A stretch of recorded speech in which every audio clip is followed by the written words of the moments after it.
Actually, Good morning, everybody. How are you? Welcome to Coffee windows. Moaning. I need to clean my glasses.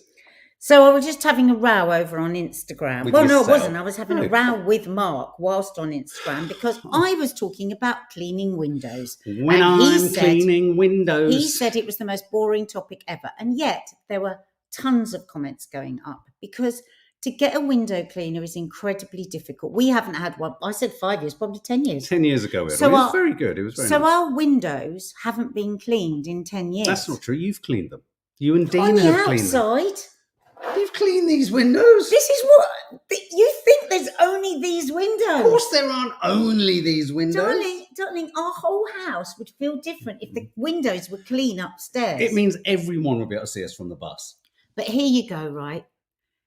Zoe was bored. Men never think about bloody cleaning windows. When I'm cleaning windows. Like if I've got people coming around and the sun comes out, I go, oh shit. I don't understand now we've got sun. We spend all year waiting for you to go, the sun has got his hat on. And then he comes out and all I hear you come in and goes, oh, no. And I'm like, what the fuck has happened? Loud. So are you when the windows are too much. And then you go, look at the windows.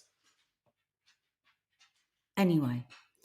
I don't think Mark has ever once in his entire life thought about the bloody windows. No. And yet, if I say to him now, oh, my sister's got a window cleaner and she says she can ask him to do our windows, he will go, wait a second, you will go in to stratospheric panic because I'm going to employ a man to do something. No, it's about looking through windows and it's managing them. Okay, so when I want to get a man round with his drill so I can get the bloody blind up, I bought express delivery, come next day, 2.5 years ago. Hang on a minute, we put up a fantastic cupboard. And still every morning I'm waking up from the sun. Yeah, but they're up in keepers. But I can't get somebody else in to do it. Lorna Stewart says men don't think about much, and if they lose anything, it does. They shout out, here I am, they won't find it. Sorry, I don't understand the latter half of that, Lorna. Right, who else says it finds it bloody impossible to get a window cleaner? I am the same. When the sun shines, windows look awful, says Tanya. So awful. Tiggy says not washing the windows stops the birds flying into them. So you're saving birds. I'll tell you what I like about our windows. When they're too clean, the light is too strong. Never been too clean. When you've gone nuts and you've done that weird thing where you sort of like, I don't know. What? Wash the windows? No. Like at 11 p.m. on a Sunday night, you've just suddenly gone into some sort of weird mode. Suddenly, everything is too clear. There's a nice diffuse light that comes through dirty windows. Oh, shut up. I'm getting a window cleaner. I'm getting a window cleaner, or I'm going to get one of those things you attach to Get a pole. Now, listen, somebody said the Karcher one. Anybody else got any good recommendations? Saunders. Every time I say to my husband, I'm going to get a window cleaner, he says, no, I'll do it. It's been 3 years and I'm still waiting. Thank you, Teresa. Okay. Teresa, what is it about you men that you don't want another man? Let us get a word in edgeways and we'll tell you. Well, Teresa Saunders' husband, I know why he says it's no, because one always thinks, oh, it's such a rudimentary thing to do. And it's actually not. No, you're right. One thinks in the moment, you think, oh, well, I could do that. But then the time never emerges. There isn't time. But if I can just say, you do say that about a lot of stuff because you don't have time to do these things because you're always working. Cleaning windows is one of my hobbies. Let's get James in. James Flanagan. James, come over. So that's why we've got bushes of thorns because you won't let me get anyone else. You wouldn't let me set them on fire. What? You can get a flamethrower thing where you just... Babe, you can't use flamethrowers in southeast London. You can't use flamethrowers. I know your dad has an oil can. Let's hear about Kerry's husband. Kerry, my husband cleans mine summer and Christmas if I'm not... excuse me. Click it up. I'm trying to get it. Kerry, you are incredibly lucky. Oh, Kerry, thanks for really throwing the cat amongst the pigeons, Kerry. Kerry, go and make a cup of coffee and make no more contributions to this live. Kerry's husband, what a little darling. All right. You do it summer and Christmas. Yeah. Natasha Tiranos. Kerry's a lucky woman. Natasha, is Christos the same? They've watched too many My Wife and the Window Cleaner videos, if you get what I mean. Listen, I bet Christos is a brilliant window cleaner. He's very thorough. Zoe, just wait for it to rain. Zoe, I don't need any comments from you today. You're encouraging him. Yeah. Okay, well, we've cleaned this window. I've cleaned this look. We've used alcohol, spirits and everything else, and we're clean. Okay. So, all right. Right, so we'll agree to do something about the windows. We need to... I want you to buy the extending pole attached to a hose cleaner. Because if I buy it, it'll be like, oh no, not another thing we don't need. Okay. I want you to buy it. So if anyone in this live can recommend to Mark one that actually works and doesn't fly off the hose. Natasha, Christos is a great one. There you go. Christos isn't even in the room, and you've really fucking sold me down as Swanee. Knew Christos was going to do the windows. All right. Okay. Let's move on. And before anyone asks why I don't want to do the windows, because I don't want to. I don't want to go up a ladder. Okay. All right. But I'm perfectly happy to employ someone who will. Fucking shut up! I'm sick of it already. So when you yes, we're going to get an extension lead to I'm excited about my extending. Oh God! When are you going to buy it? Skylights, Faith. That's the problem. Skylights. Don't say skylights. Thank you, Faith, for bringing up the skylights because they are depressing me. You could wee out of our bathroom window, and it would. Now you're being a revolting 7-year-old again. Okay. When am I getting my extending pole cleaner? Well, that's a conversation we'll have privately. I want you to order it this afternoon. Okay. All right. All right. Okay. What are we gonna talk? Did you want to show a light-hearted clip before we get going? Let's have a light-hearted. Which one do you want to show? Oh, in fact, let's look at another man who's incredibly capable with DIY. I know why you sent me this. I had to take the music off, but have a look at this. It's so funny. Look at this. So anyone listening on podcast, this is a man who has the ladder wedged between his thighs. Is that a nice part of the detail? And he's walking around side to side, painting the ceiling. Like stilts. We are about to decorate our house because we're not allowed to decorate it. Oh, for fuck's sake. In a minute, I'm going to go because this is boring. So it's true fact. So we are going to be decorating ourselves. I am not doing that. And we just keep saying, we don't want to do the ceiling because painting the ceiling is so annoying. And so I found a way. Got a stepladder that could do that. You can do that, Mark. Do you think he leans against the wall though? It's genius. I love it. He's just walking across on his ladder. What do you think of that, strapped in at all? I don't think so. I think he's just got very strong thighs. All right, darling. Okay. But you've got strong thighs. Your thighs are like rocks. Thank you. What? Oh my God! You've got I've married my grandmother. But you have got rock hard thighs. You've got lovely little muscles. I didn't say on your arms. I didn't say. I said you've got rock hard thighs. How can it be any more macho than that? I cracked a nut this weekend with my thighs. No, I didn't. You did actually. I cracked it with it's a walnut.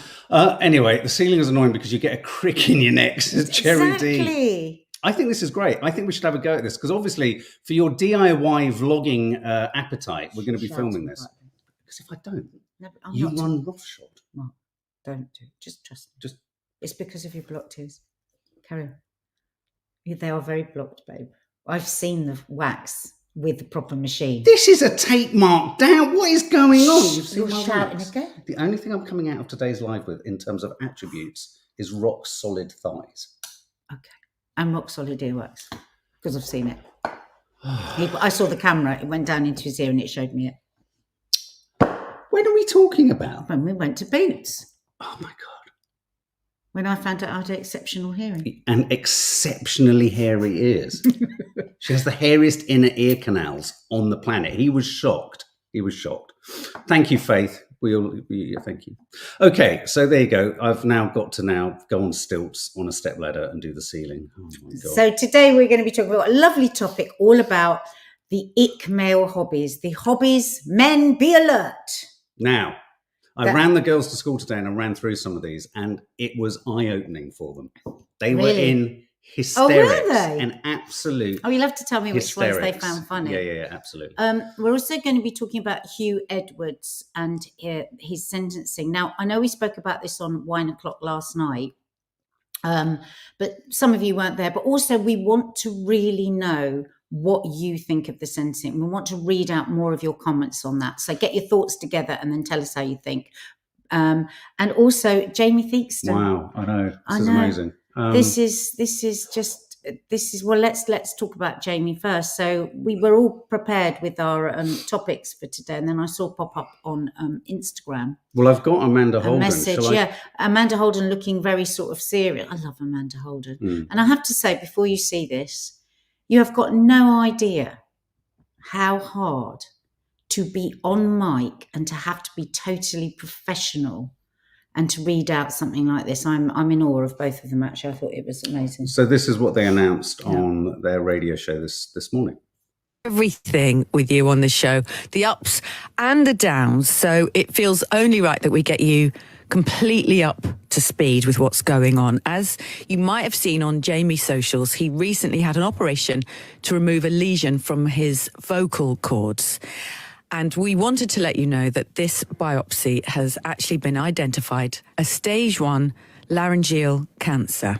Now, even though it's been identified as cancer, it is not all bad news. No, the prognosis is very positive, and Jamie has an amazing team who are going to get this sorted. He's going to be okay. He's hoping to be back with us very soon. And you know what Jamie's like as well. Jamie has been on this show for 20 years, right? He's done this show for a long time. This show is all about feel good. It's all about having a good time. It's making sure that you go to work or whatever you're doing in the morning, going there with a smile. And he does not want that to change. No, he has told us that we've got to hold the fort. And he has told us that the show must go on, and absolutely that's what we are going to do. We are going to do him proud, him and Sophie and the boys. They're listening at home, and I know that after this announcement, all of you listening as well are going to be sending your best wishes to...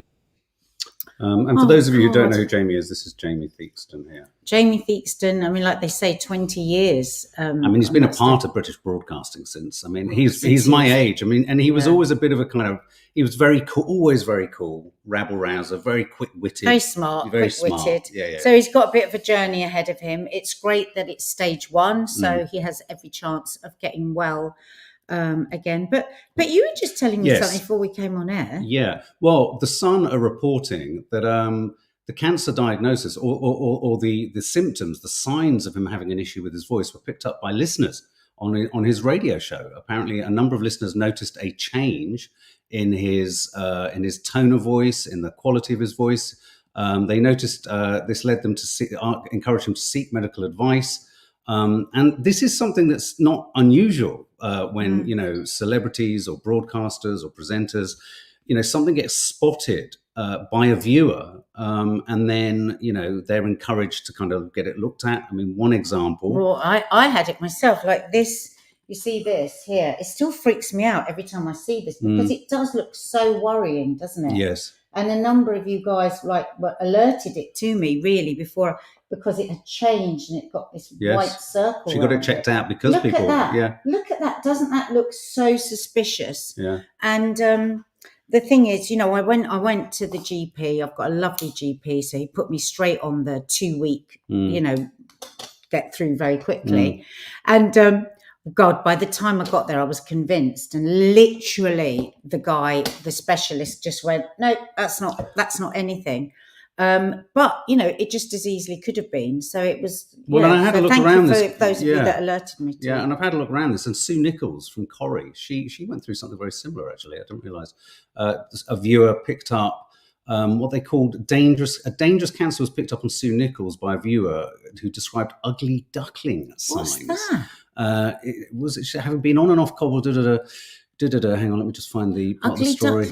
Also, I remember when watching the soap one evening, it was a suspicious-looking mole that had caught the eye of viewer and specialist skincare nurse Anne Bianconi-Moore, who almost immediately was able to diagnose the actress with malignant melanoma. Oh my God! Worried for the actress's welfare, Moore got in touch with the show to warn Nichols to get her mole checked out professionally.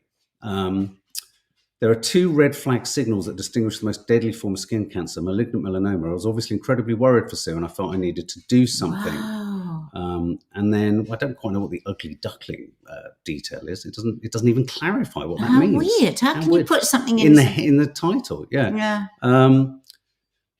Yeah. You know, there's a number of these over the years. David Suchet, I remember reading that a doctor had noticed, because he had a clouding over his cornea, and that it was an indicator of high cholesterol. Right. There's quite a few like that.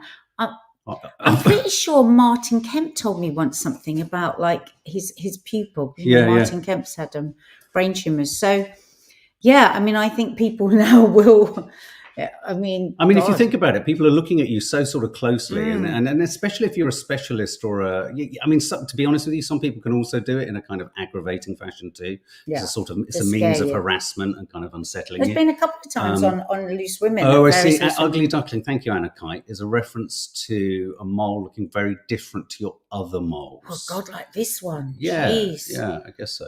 Jeez. But yeah, would you tell somebody if you were looking at somebody, and because a lot of us know, for instance, what a mole, we know crusty, changing, bleeding, very red. Would you tell somebody? Would you say, "Oh, that mole looks a bit funny. I think you should get it checked," or would you keep it to yourself? I think I would do it personally with someone I was. Well, it depends on the person, because most people I know are like me, would become hysterical. Exactly. And would then need to have a bottle of water thrown over them, slapped, calmed down, chained to a chair, and I get like that. But it's weird, isn't it? Because if you didn't and something turned out to be something, you'd never forgive yourself, would you? Well, there you go. There you go. I have thought it about people before when I've seen moles. I've gone, my God. GP saw a lump on my dad's neck, Julie the singing nutcase. Wow. What, just while he was in for something else? Just on an incidental. Yeah, it's when doctors pick something else up, isn't it? Faith Goodman, I've heard several times of people on TV that things are noticed by the watching public, especially in HD. Yeah, of course. Yeah, in HD. yeah, absolutely. Well, I remember, you guys, when I posted something on my Instagram. Oh God, yeah, you guys did actually. I just remembered this. They did actually diagnose me. With what? Because I put something on my Instagram that was very close up on my eye. I can't remember what it was. And I said, somebody said something about the circle around my eye. And I thought, oh my God, yeah, what is that? This was in the comments. Yeah. And then other people said, oh, you don't need to worry. That's your cholesterol. Oh my God. And I thought, see, I'm going anyway, then I have got high cholesterol. I'm going really weak at the wrists. No, I am. I'm not making light of this story at all. But I do think this. I think it was Lior, actually. I think it was Lior that said to me, "That's a high. That don't worry. It's okay. It's just a sign." But I do think the other aspect of the Jamie Theakston thing is also that it spoke to me when I saw it, and I saw his age, same age as me. Yeah, he wouldn't have picked it up unless someone sort of noticed something in his voice, perhaps, and then I have to confess, I am one of those hypochondriac and anxious men who just would rather not know, not go, it's really, not really, deal really with it. Silly. No, I know. And it's a real problem with you, because sometimes when I am worried about stuff and you just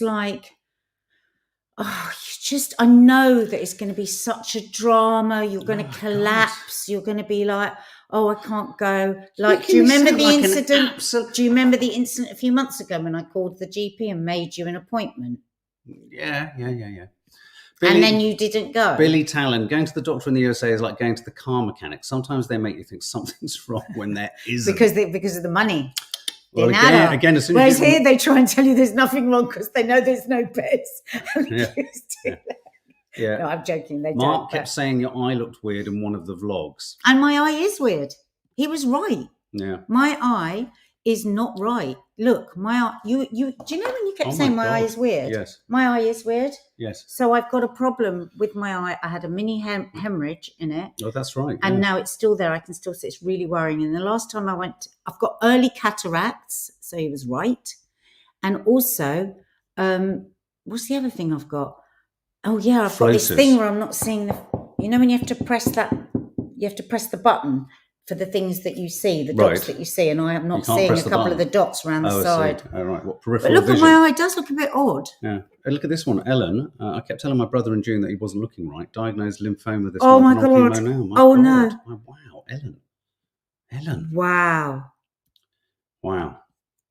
You see, there's somebody in my life that I am quite worried about. I keep looking at them and thinking, you just look Sylvia Murphy. I always worry about my health. Beyond. I'm like Mark, a bit of a hypochondriac. Yeah, I mean, look, I know it's easy to kind of just have a go at someone who feels hypochondriac and just tell them off and say, da-da-da-da. No, but the thing is with a hypochondriac, when you tell them there's something wrong, they go completely mad and tell you there isn't. And the rest of the time, they're constantly telling you things are wrong that aren't wrong. That's what's weird. Well, no, because I think the hypochondriac isn't looking at what's sensible or realistic. They're responding to what is making them anxious. But when it's a form of anxiety. No, I absolutely get that. But say, for instance, I say to you, oh my God, I can see a lump pumping out the side of your neck. You'd say to me as a hypochondriac, don't tell me that. Yeah, but then I would spend the rest of my life just kind of looking into it and analysing it, but not weirdly going to the doctor about it. So weird. Which is really strange, isn't it? Yeah. I feel really anxious now. Really anxious. And Christos, you can fuck off. You just come into the room and said, "Sorry, I'm late. I was cleaning the window." Sling your up. Matey flip. Very funny. Very funny. Okay, one of the topics we did discuss last night on Wine O'Clock, obviously, was the Huw Edwards sentencing. We're not really, there's no new news to this story. We know what the sentencing was. He got a 6-month suspended sentence. Lots of airtime on the radio. Suspended for 2 years. Yeah, lots of airtime on the radio today explaining why he was at the lower end, what the conditions for that were, etc. But that isn't speaking to nor sort of calming any sense down amongst huge members of the public that it seems like a really lenient sentence and something that is just unforgivably sort of like he's got off with something. In the front of all the papers, which I just thought I'd do as a kind of flick through, the front of the Metro, lucky Huw. The feeling very much that he got off scot-free. Huw Edwards avoids jail over images of child just to interrupt abuse. for a second, as I said yesterday on Wine O'Clock, I was listening to a barrister yesterday who says this is in the letter of the law what anyone. So it's not just Huw. No, you would get that. He I mean, the hasn't guy got- that supplied the pictures got 12 months suspended. Doesn't have to go. So now you can go to many. I know MeTube. You'll be probably explaining. There are many areas. The due process was followed. He hasn't actually been given preferential treatment. I think the story is more about how lenient the punishments are exactly for something like this. I mean, that's the bit that's the papers will want the red meat I'll of just flop these up as you say. he's being given special treatment because he's Huw Edwards. And he hasn't, sadly. But he hasn't. This is the letter of the law. But the thing is, what do we think about this law? I mean, as I said last night, years ago, I used to stand in for Kilroy, and I remember doing a whole show on this where it was adults who had been the victims as children of sexual abuse, and photographs had been taken and used, and the never-ending impact of that. It is so awful. It literally broke my heart listening to their stories.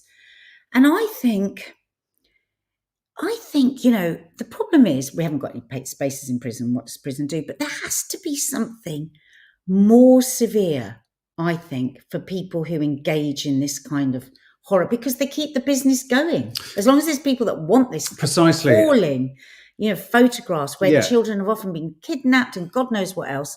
We've got to do better than this, surely. Yeah, and I mean, look, a lot has been made of the fact that he was what you could characterise. He was at the very sort of lowest end of the rung of engaging with these images, as in he received them, he didn't share them, he didn't disseminate them, but he looked at them, he kept them. And when you start to read the transcripts that are coming through more and more, there are many more question marks, and questions arising over the extent to which we just don't know how involved with this sort of thing he was. Apparently an entire phone has gone missing prior to a certain date that he had. So there's no way of even being able to sort of examine the history. So when the judge and the court and his defense say, this is a first offense and there is no history of this, we've actually haven't got any way of actually checking that or verifying that against his own technology. But also, the guy who did share it, he only got 12 months. So that's still he was point. Sharing them. So that's my point. What I don't understand is why aren't the sentences higher for going from the lowest level right up to the highest level? Why don't they just lift them all up? Do you know what higher? I fear?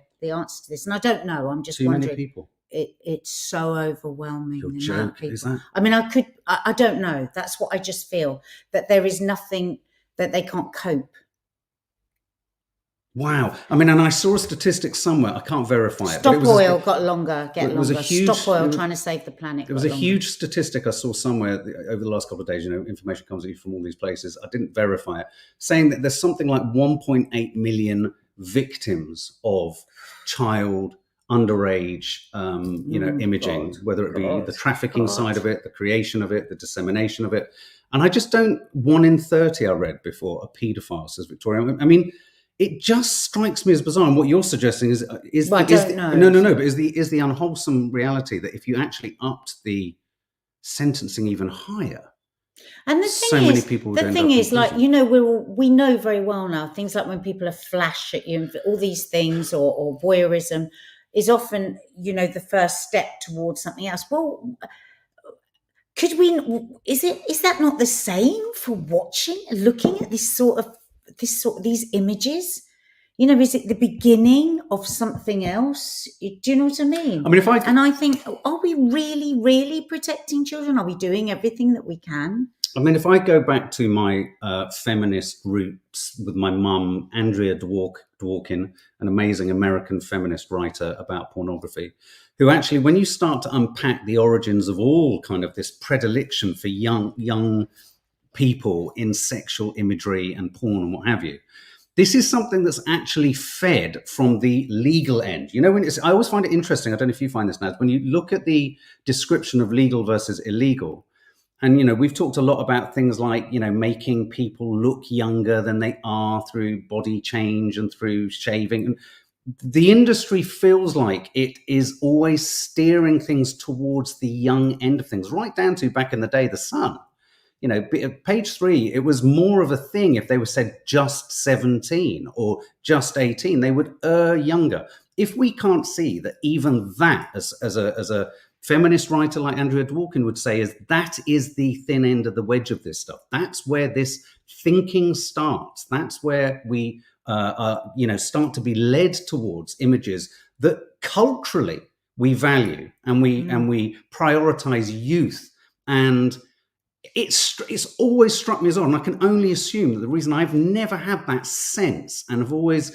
And there's a cutoff point in terms of even the attractiveness of a woman at a certain point. I can only assume, Mum, thank you for some of the literature and the ideas and the thoughts that were floating around in the madness of our life together growing up, because it strikes me as so obvious that this is, in a weird way, you know, men and people are being steered towards it all the time. And so when I see in this kind of court case, the legal versus illegal, let's get into the really, really difficult territory of saying, where is that line? Yeah. Where is that line? Yeah. Because actually it's all feeding downwards. And at the bottom, you've got children, you've got trafficking, you've got the victims of abuse. And it's just, you see a sentence like this can only say to someone who currently has imagery like this, I'm not going to get a serious fucking punishment. It can only say that. Look at Gary Glitter when he got that first sentencing he got for those horrific images. And then, of course, he went on, didn't he? He went out to Thailand, he got himself a house, filled it with a load of very young girls. That whole case just disgusted me so much. Erin, totally agree. I'm just thinking,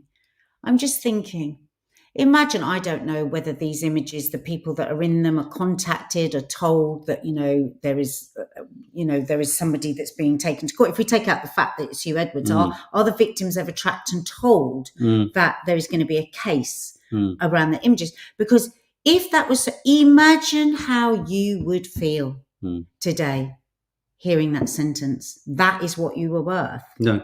I wanted Zoe's... I just popped this up. We need entirely separate psychiatric prison hospitals for crimes like these. Entirely agree. Yeah. They should not avoid jail time, but they need a specific and different... Thank you. And Nanny Di worked in a prison, and she said, you're right, because otherwise the paedophile wings, there's virtually no change. There is not.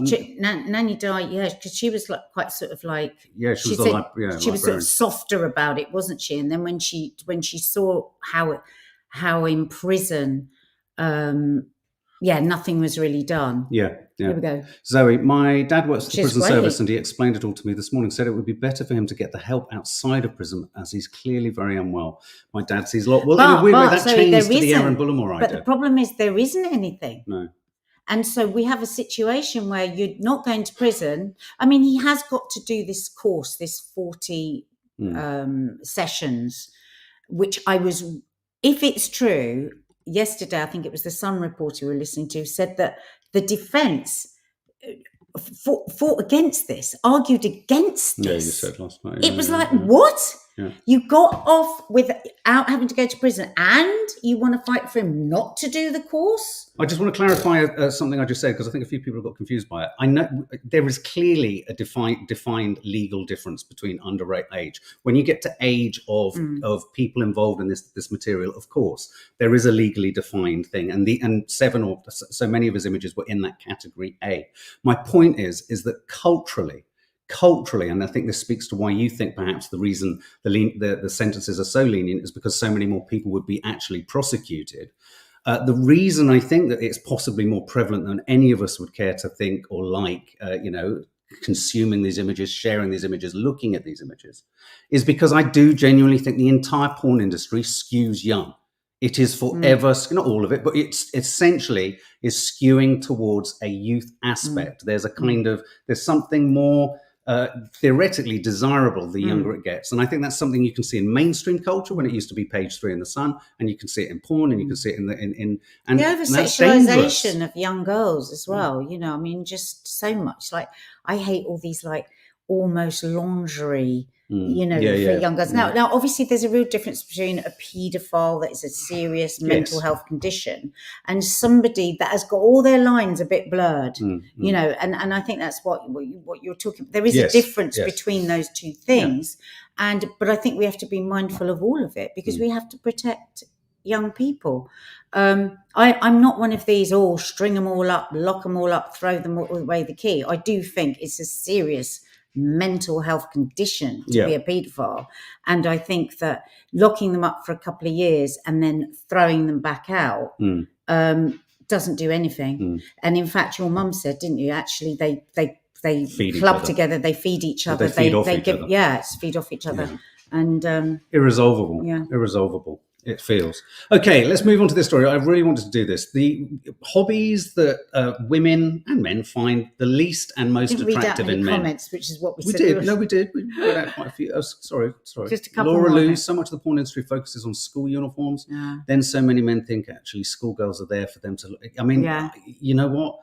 That it never ceases to amaze me. That it's just ridiculous. Lots of comments. Thank you so much, guys. What's that one? Our local fair is in town. An old man with a 3-wheel walker was taking pictures of children on rides. Security was already aware of him. No. Faith Goodman, why were the photos sent to him anyway? Was it random, or did he put himself out there in those types of websites?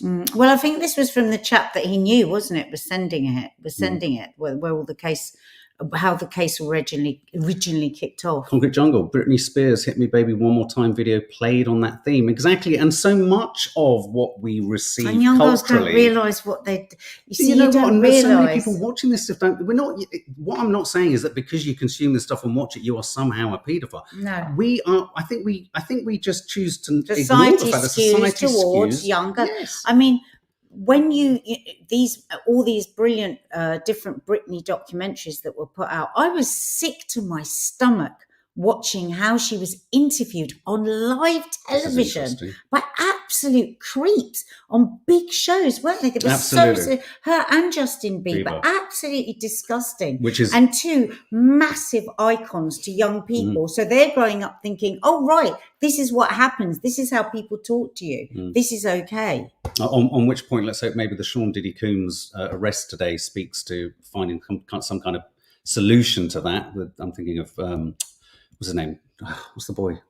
Bieber. Justin Bieber. Yeah. Chloe Georgina Reynolds. If you Google schoolgirl, it's all sexualized photos of you. If you Google schoolboy, it's not. This just shows how schoolgirls are sexualized. I know. Absolutely. Always have been. Let's believe there's hope for the future. Yeah. Okay. So, what are the hobbies? What hobby? Okay. If you Should I have a little R moment in between? Oh, okay. That one.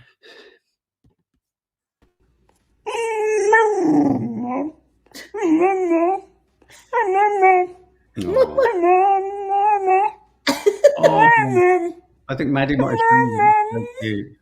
This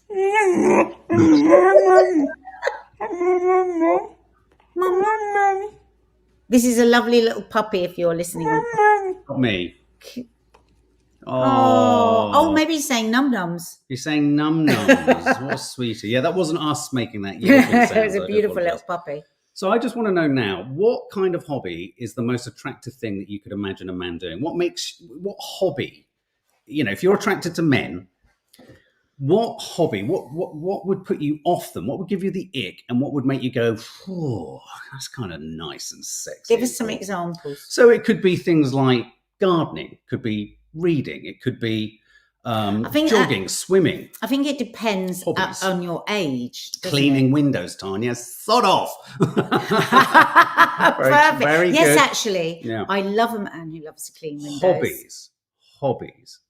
So what have we got? Because I was so surprised. A man who's good at riding, DIY. Tiggy. A man that's good, whose hobby is good DIY. Hobby. That's quite a turn on. Right. Okay. Yeah. Bull riding. That's a curious one. Tiggy. DIY for sure, Lorna. Okay. Let's rephrase this. Not what would you most like a man to do for you, or for the house, or for your living situation. Hang on a minute. You can't give us caveats. She said, "What's our favourite hobbies? What turns us on?" For most men, DIY is the hobby. Yeah, well, if they're walking around swinging their hammer, how do you know it's not a turn swinging their hammer? What does that mean? Swinging their hammer off their hammer belt. Muscle building. These are the biggest turn off. Taxidermy. Muscle over muscle building. Those men that talk all the time about the gym and their protein powder and walk around like that. That would be a massive turn off for me. Some really funny ones here. Faith, gutting fish.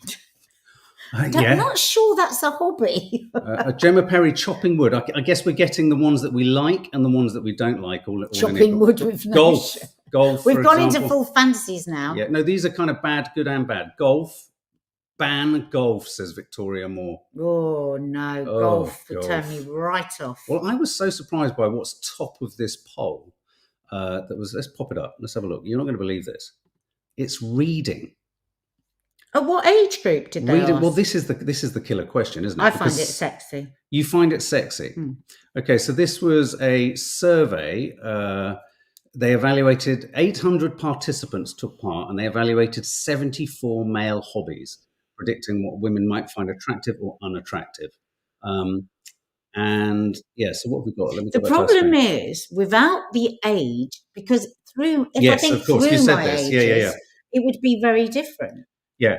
How many nans in this episode? So reading, foreign language, playing instrument, cooking, woodworking, number 5. This is painting. very Gen Z, isn't it? Yeah. Writing. Top 5. I can't imagine when you were younger, if a guy was gardening, you would find that attractive. The girls were like roaring with laughter, going, hiking. Kiki went, hiking? Oh, did you? Well, I'm not going to find hiking interesting. So Maddie's 22 this year, isn't she? Yeah. So what was her thing at that sort of age? They kind of understood reading. I think she liked playing instruments. That was that's kind of cool. Yeah, skills. Photography was another one that Kiki liked as well. So you're right. I mean, I think these are clearly sort of middle-aged kind of things, aren't they? Traveling. None of those. Archery. Blacksmithing. Oh, yeah. I suppose they've got a horse's leg hoof between their thighs. Yeah. They're filing. They're hitting. They've got hard metal. They've got a leather apron on. I suppose that's quite sexy. But then let's look at the top 10. Oh, how many people have got blacksmithing as a hobby? Well, I know. Is that top 15 least attractive hobbies? Top, comics. Second, cosplay. Yes. Third, debating. Oh, come on. Debating. No, debating is good. But I mean rowing. But look at this. Drinking is 4th. Right down the bottom. Look, porn. I love that drinking is so high up there. Yeah, that's kind of encouraging. Anime, makeup. Yes. Crypto. If anyone else goes on about bloody crypto. Clubbing. What's manosphere? Manosphere, that's kind of, I think that's Andrew Tateist kind of stuff. That would be top. But he's below, so porn is higher than that. I wonder if people didn't get marked that very much because they didn't know what it meant. But Manosphere, because I can't believe that everybody wouldn't have put that at the top of their list. So what's conflicting about this is if you're reading, how does reading then not tie into comic books? So you've got to be reading a certain type of book. Lorna, that's a good one. Let's have a look. I agree, Lorna. Having an intelligent conversation would be sexy for me as my husband borders around the age of 8 to 10 years old. Well, I border around the same area, but I like to think we kind of have sort of vaguely intelligent conversations sometimes. MTG, which is a kind of card game. Makeup, men and makeup. If I was into my makeup, would that kind of turn you off? No? It would turn me off. Total turn off. Yeah. Okay. This is it feels like a Karen and it's like survey. Also, if you really got into, manicuring yourself, like eyebrows and Yes. you know, like these Essex boys, they're just so highly groomed. They must be always ironing their shirts and everything. No, men who take longer than women to get ready. Gaming is a big ick, and gym obsession. Yeah, gym obsession. See, I think the reason MTG is up there is because usually MTG is an obsession. Any obsessive So behavior. an obsession excludes the other person. So they're not going to find that sexy, are they? Because they're excluded from it. So Billy Talon sums it up beautifully. This survey was done at a knitting convention. So right. Exactly. I mean, gardening and hiking. But anyway, the girls were roaring. And Maddie was especially roaring with laughter at some of the categories. Which one? Cosplay. I don't know. MTG. MTG is like a card game. It's almost like a role-playing card game. But boys, I used to be into Dungeons and Dragons. So it's kind of similar. You'll lose them for days. I mean, literally, you go on a long weekend where you don't sleep, apparently, and you won't stop playing. But anyway, there we go. So, do you want to play one more funny clip at the end? Now, you may have seen this. This clip has been around for a long time, but it popped up again to me the other day, and I just love this little girl so much. You don't need to ask the hustler where she is getting her money. I'm a big hustler. I work hard for my money. Okay. I work very hard for my money, so you don't have the right to ask me where I get my money. The only person that can ask me now and I'll answer is sister, because sister is a hustler. She works for her money too. So we need to create ideas together. We need to exchange mindset, business mindset together. Not you, because if I tell you now I'm wasting my time, you just want to monitor my money, have my money and go. So don't disturb me again. Bloody hell. Isn't she adorable? Oh my God. Where is she going to end up? She's going to have multi-companies, but she was great. I love all these videos that pop up with little girls telling off their dads. Oh, I think they're my favourite videos. If anyone sees any of those that I haven't seen, please send them to me. Okay, guys. Well, that's your lot. Something else is landing later. I don't know what. Have a lovely day. Oh, well, my mum, your dad, if we have... Oh, no, I know what it is. What? What's the date today?